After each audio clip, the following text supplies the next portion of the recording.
L'amour est de lui-même suffisant. De lui-même, il plaît.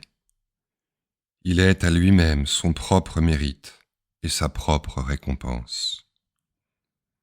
L'amour ne cherche pas d'autre cause, pas d'autre fruit que lui-même.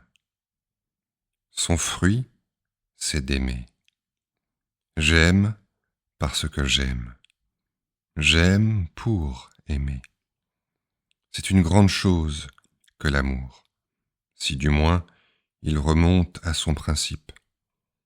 Si, revenu à son origine et replongé en sa source, il y puise sans cesse de quoi continuellement s'écouler. De tous les mouvements de l'âme, de ses sentiments et de ses affections, l'amour est le seul qui permette à la créature de répondre à son Créateur. Sinon d'égal à égal, du moins de semblable à semblable. Lorsque Dieu aime, il ne veut rien d'autre que d'être aimé, car il n'aime que pour qu'on l'aime, sachant que ceux qui l'aimeront seront par cet amour même heureux. C'est une grande chose que l'amour, mais il y a des degrés en lui.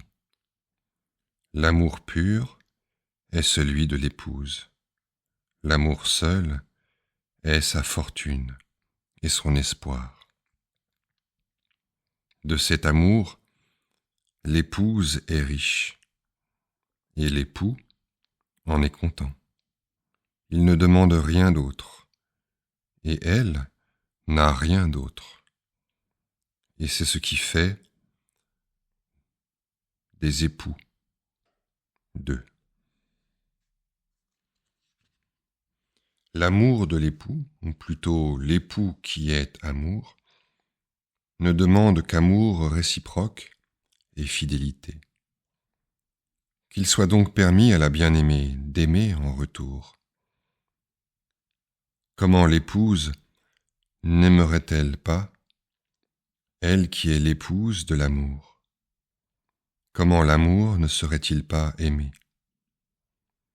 L'amant et l'amour, l'âme et le Verbe, l'épouse et l'époux, le Créateur et la créature, n'ont pas la même abondance en leur flux, pas plus que la source et celui qui s'y abreuve. Et alors? Faudra-t-il pour cela que périsse et disparaisse le vœu de la fiancée, le désir du soupirant, la ferveur de l'amant, la confiance du prétendant, sous prétexte que la charité ne peut rivaliser avec celui qui est charité? Non. Car si la créature aime moins du fait qu'elle est plus petite, cependant, si elle aime de toute elle-même, rien ne manque là où il y a ce tout.